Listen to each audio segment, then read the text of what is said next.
வணக்கம் astro அருஞ்சி channel நேர்களே, நான் உங்கள் அன்பான சயின்டிபிக் வேதிக் அஸ்ட்ராலஜர் அஸ்ட்ரோ அருஞ்சி பேசுகிறேன். நல்லது நினைப்போம், நல்லதே நடக்கும். இந்த வீடியோவில் நம்ம என்ன பார்க்க போறோம்னா, டிசம்பர் 2025 கும்பராசிக்காரர்களுக்கு எத்தகைய ஒரு மாதமாக இருக்க போகுது. டிசம்பர் 2025 வந்து ஆண்டின் கடைசி மாதமாக வருகிறது.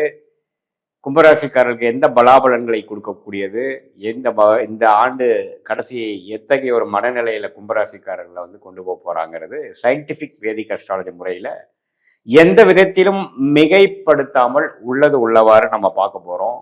எப்படி உங்களுடைய கர்மா வந்து கிரகத்தின் சஞ்சாரம் மூலமாக செயல்பட போகிறது அப்படிங்கிறதை நம்ம வந்து பார்த்து எப்படி வந்து அடுத்த வரக்கூடிய அந்த 30 நாட்கள் வந்து எத்தகைய ஒரு தாக்கத்தை கும்பராசிக்காரர்களுக்கு கொடுக்க போகிறது அப்படிங்கிறத இந்திய வேத ஜோதிட ஒளி தத்துவ பிரகாரம் எந்த விதத்திலும் மிகைப்படுத்தாமல் பரிகாரங்கள் அது மாதிரி விஷயத்துக்கு போகாமல் சயின்டிபிக் வேதிக் அஸ்ட்ராலஜி முறையில பார்க்க போறோம். இப்ப பாருங்க, மாதம் ஸ்டார்ட் ஆகும் பொழுதே ஆரம்பிக்கும் பொழுதே பாத்தீங்கன்னா கும்பராசிக்காரருக்கு குரு அதிவகரமாக 6ஆம் இடத்துக்கு வந்து அந்த 5ஆம் பார்வையாக தொழில் ஸ்தானத்தை பார்க்கிறார். ஸோ அந்த 10ஆம் வீடு என்று சொல்லக்கூடிய தொழில் ஸ்தானத்தை பார்க்குவது மிகவும் நன்று. சூரியன், புதன், செவ்வாய், சுக்கிரன் எல்லாமே வந்து 10ஆம் இடத்துக்கு சம்பந்தப்படக்கூடிய அமைப்புகளும் குருவின் பார்வை பெறுகிறார்கள். ஸோ இது ஒரு அற்புதமான ஒரு டைம். ஸோ கும்பராசிக்காரர்கள் பிஸ்னஸ் விஷயத்துல வந்து அதிகமாக 6 மாதமாக 1 வருடமாக கொஞ்சம் முயற்சிகளை போட்டு சில விஷயங்களை பெறுவதற்காக அவங்களுடைய வியாபாரத்தை அடுத்த லெவல் கொண்டு போவதற்கு அவங்களுடைய வேலை விஷயத்தை ஒரு ப்ரொமோஷன் எதிர்பார்க்கிறவங்க, இவ்வளோ 1 வருஷமா அவங்க எதிர்பார்த்துட்டு இருக்கிறவங்களுக்குலாம் டக்குன்னு இந்த ஆண்டின் கடைசி மாதமாக டிசம்பர்ல வந்து நல்லபடியா நடக்கக்கூடிய அமைப்புகள் உண்டு. ஏன்னா 10ஆம் இடம் வலு பெறுகிறது. யாருக்கு? கும்பராசிக்காரர்களுக்கு. ஸோ இந்த விஷயத்தை வந்து குறிப்பா சொல்லணும்னா மாதத்தின் முதல் 2 வாரம் சில விஷயங்கள் வந்து தொழில் விஷயத்துல, வேலை விஷயத்துல, அங்கீகாரம் பெறக்கூடிய விஷயத்துல நல்ல ஒரு அமைப்பு கிடைக்கக்கூடிய விஷயங்கள் உண்டு. இதை வந்து நீங்க சரியான முறையில் நீங்கள் உபயோகப்படுத்தி கொள்ள வேண்டும். அதே சமயத்துல முதல் 2 வாரம் ராசியை நாதனாகிய சனியை குரு பார்ப்பது மனம் உற்சாகம் பெறக்கூடிய அமைப்பு. இதுவரை நீங்கள் சில மன சோர்வுகளிலும் அந்த ராகு கேது வந்து ராசிக்குள்ளேயே இருந்து நண்பர்கள், பார்ட்னர்ஷிப், குடும்பத்துல, வியாபாரத்துல, தொழில் செய்யக்கூடிய இடத்துல, எம்ப்ளாயிஸ்ல எல்லாம் ஒரு மன நிம்மதி இல்லாமல் கொஞ்சம் சில சங்கடங்கள் போய் கொண்டிருக்கக்கூடிய தொழிலதிபர்கள், வியாபாரத்தில் இருக்கக்கூடியவர்களுக்கெல்லாம் பார்த்தீங்கன்னா சட்டுன்னு சில விஷயங்கள் சால்வ் ஆகக்கூடிய அமைப்புகள், சில பிரச்சனைகள் சால்வ் ஆகி எளிதில் நம்ம வந்து அதை தாண்டி அடுத்த கட்ட குரோத்தை நோக்கி வரக்கூடிய அமைப்புகளை கொடுக்கக்கூடிய ஒரு அற்புதமான ஒரு மாதமாக இந்த கும்பராசிக்காரர்களுக்கு டிசம்பர் மாதம் கண்டிப்பாக உண்டு. அதுவும் குறிப்பாக சொல்லணும்னா முதல் 2 வாரம் பார்த்தீங்கன்னா அது நல்ல விதத்தில் இருக்கக்கூடிய அமைப்புகள் உண்டு. சில தொழில் புதுசாக கடை ஆரம்பிக்கிறவங்க, புதுசாக ஒரு கிளை ஆரம்பிக்கிறவங்க, புதுசாக ஒரு டிவிஷன் ஆரம்பிக்கிறவங்க, அதே சமயத்தில் ஒரு புதிய தொழிலில் இறங்குறவங்க, வேலையில் இருக்கிறவங்க வந்து ஒரு கவர்மெண்ட் ஜாப்ல இருக்கிறவங்களுக்கு வந்து பல மாதமாக ப்ரமோஷன் ப்ளஸ் டிரான்ஸ்ஃபர் எதிர்பார்த்துட்டு இருக்கிறவங்களுக்கு டக்குன்னு கிடைக்கக்கூடிய அமைப்புகள், அது மாதிரி பல விஷயங்கள் வந்து பாசிட்டிவாக நடக்கக்கூடிய அமைப்புகள் கட்டாயம் இந்த மாதம் காத்திருக்கக்கூடிய அமைப்புகள் இருக்கு. அதே சமயத்தில் இந்த 4 கிரகங்கள் சூரியன், புதன், சுக்கிரன், செவ்வாய் எல்லாம் ஒரு சேர்ந்து நடக்கும் பொழுது இந்த ரியல் எஸ்டேட் துறையில் இருக்கிறவங்க, அரசியல் துறையில் இருக்கிறவங்க, மெடிக்கல் துறையில் இருக்கிறவங்களுக்கெல்லாம் நல்ல பேரும் புகழும் கிடைக்கக்கூடிய அமைப்புகள் கட்டாயம் உண்டு.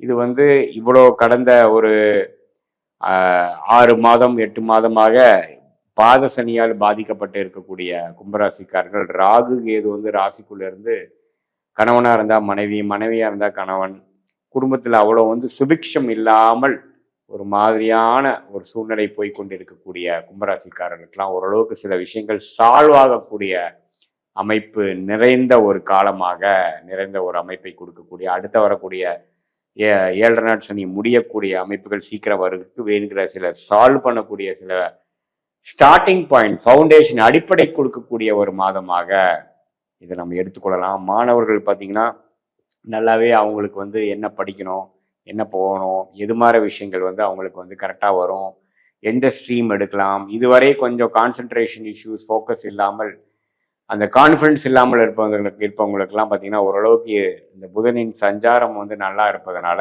ஓரளவுக்கு என்ன மாதிரி விஷயங்கள் செய்யலாம், எது மாதிரி அமைப்புகள் அவங்களுக்கு காத்து கிடைக்கிறது, எந்த மாதிரி கோர்ஸில் போனால் அவங்க எதுனால ஜெயிக்கலாங்கிற ஒரு கிளாரிட்டியும் உத்வேகமும் கிடைக்கக்கூடிய ஒரு அமைப்பு கண்டிப்பாக மாணவர்களுக்கு இருக்கு. அதே சமயத்துல வெளிநாடு எதிர்பார்த்துட்டு இருக்கிறவங்களுக்கு வெளிநாடு போகக்கூடிய அமைப்புகள், விசா கிடைக்கக்கூடிய அமைப்புகள், காலேஜ் அட்மிஷன் கிடைக்கக்கூடிய அமைப்புகள், வேலை கிடைக்கக்கூடிய அமைப்புகள், அது மாதிரி விஷயங்களாகவும் இருக்கு. அதே சமயத்துல குழந்தை செல்வம், குழந்தையை எதிர்பார்த்து கொண்டு இருக்கிறவங்க, திருமணமாகி 3 வருஷம் 4 வருஷம் ஆனாலும் ஆகலைங்கிற மாதிரி அவங்களுக்குலாம் பார்த்தீங்கன்னா கொஞ்சம் நல்ல அதில் வந்து ஒரு நல்ல சுப விஷயங்கள், சுப செய்திகள் கிடைக்கக்கூடிய அமைப்புகள் வந்து கண்டிப்பாக உங்களுக்கு வந்து உண்டு. ஸோ இது மாதிரி ஒரு அமைப்புகள் வந்து கண்டிப்பாக கும்பராசிக்காரர்களுக்கு இந்த ராகு கேது ராசியோட சம்மந்தப்பட்டிருந்தாலும் இந்த குருவின் சஞ்சாரம் வந்து டிசம்பர் மாதம் நல்ல ஒரு அமைப்பு கொடுக்கறனாலையும் 10ஆம் இடத்துல வந்து நல்ல கிரகங்கள் ராஜ கிரகங்களாகிய சூரியன் செவ்வாயெல்லாம் 10ஆம் இடத்துக்கு வருவதனாலையும் நல்ல ஒரு ஒரு ஒரு நல்ல சேஞ்ச், நல்ல உயர்வை கொடுக்கக்கூடிய ஒரு மாதமாக கும்பராசிக்காரர்களுக்கு டிசம்பர் 2025 இருக்கு. இது பொதுவான பலனே தவிர நீங்க எந்த நேரத்துல பிறந்தீங்க, என்ன தேதியில பிறந்தீங்க, எந்த ஊர்ல பிறந்தீங்கன்னு வச்சு உங்களுடைய ஜாதகத்தை போட்டு தசாபுக்திகளை வைத்து நம்ம இன்னுமே ஆராய்ச்சி பண்ணும் பொழுது என்ன மாதிரி லக்னத்துல பிறந்தீங்க, அந்த லக்னத்துக்கு இப்போ என்ன தசை நடந்துட்டு இருக்கு, அது என்ன ஆதிபத்தியம் பெற்றிருக்கு, எது மாதிரி விஷயத்தை கொடுக்கும். இப்போ நம்ம பேசின பொது பலனையும் இப்போ நம்ம துல்லியமான உங்களோட தசாபுக்திகள் மூலமா எடுக்கக்கூடிய பலனையும் ரெண்டையும் ஒரு சேர்த்து பார்க்கும் பொழுது எத்தகையமான ஒரு அமைப்பை கொடுக்க போகக்கூடிய அமைப்புகள் இருக்கு. வாழ்க்கை எது மாதிரி திசையில திரும்ப போகிறது, எது மாதிரி பிராப்தங்கள் உங்களுக்கு காத்து கிடைக்கிறது, எது மாதிரி விஷயங்கள் நடக்கிற மாதிரி இல்லை, எந்த மாதிரி நேரத்தில் நம்ம வேலையை மாற்றலாம், எந்த மாதிரி விஷயத்துல வந்து நம்ம உயர்வை பெறலாம், எந்த நேரத்தில் பிஸ்னஸ் எக்ஸ்பேண்ட் பண்ணலாம், எந்த மாதிரி விஷயத்துல வந்து நம்ம வந்து ஒரு இடத்த விட்டு வெளிநாடு போகிறது, எப்போ வந்து வெளிநாடு ட்ரை பண்ணலாம், எப்போ வந்து அரசு உத்தியோகத்துக்கு நம்ம போகிற விஷயங்கள், இப்போ அரசு உத்தியோகங்கள் கிடைக்கும், அது மாதிரி பல விஷயங்கள் வாழ்க்கையில நமக்கு சந்திக்கக்கூடிய ஒரு கன்ஃபியூஷன், ஒரு எதிர்கொள்ளக்கூடிய ஒரு சேலஞ்சுக்கும் எது மாதிரி டைம் லைன்ஸ் இருக்கு, நம்மளுடைய பிராப்தங்கள் என்ன, நமக்கு எது வந்து பிராப்தத்துல இல்லை அப்படிங்கிறதெல்லாம் தெரிந்து எந்த துறை வந்து நமக்கு வந்து ஃபார்ச்சுனேட்டா இருக்கு, எந்த துறை வந்து நமக்கு சரி வராது, எந்த நேரத்துல எது பண்ணலாம், எந்த நேரத்துல வேகமா போகலாம், எந்த நேரத்துல வந்து கொஞ்சம் அடக்கி வாசிக்கலாங்கிற மாதிரி விஷயங்கள்லாம் உங்களுடைய தசா புக்தி அந்தரம் சூக்ஷம லெவல்ல நம்ம எடுத்து இந்த கோச்சார் அமைப்பையும் சேர்த்து வைத்து பார்க்கும் பொழுது தேவையற்ற வீண் சமய விரயங்கள், தேவையற்ற வீண் பொருள் விரயங்களை தவிர்த்து நம்மளுடைய பிராப்தத்தை அறிந்து அதுக்கு தகுந்த மாதிரி டைம் லைன்ஸ் மூலமாக உங்களுடைய திட்டங்களை தீட்டி அந்த திட்டத்தை கரெக்டான டைம்ல கரெக்டான சமயத்தில் செயல்படும் பொழுது நம்மளுடைய மனம் தேவையற்ற ஒரு ஃப்ரஸ்ட்ரேஷன், தேவையற்ற இரிட்டேஷன், தேவையற்ற பயம், அது மாதிரி விஷயங்களா இல்லாமல் நமக்கு என்ன பிராப்தம் நம்ம ஜாதகத்துல இருக்கோ, நம்ம எந்த கர்மாவில் பிறந்திருக்கிறோமோ அதுக்கு பிரகாரம் நம்மளுடைய முயற்சிகளை அந்தந்த நேரத்தில் செய்து பொழுது இந்த சயின்டிஃபிக் வேதிக் அஸ்ட்ராலஜி முறையில எந்த விதத்திலும் மிகைப்படுத்தாமல் உள்ளது உள்ளவாறே தெரிந்து கொண்டு நம்ம வாழ்க்கையை நகர்த்துவே. ஆனால் கட்டாயம் எளிதில் எதிர்நீச்சல் போடாமல் வாழ்க்கையில் வெற்றி பெற முடியும் என்று சொல்ல விரும்புகிறேன். மீண்டும் மற்றொரு காணொலியில் சந்திப்போம். நன்றி, வணக்கம்.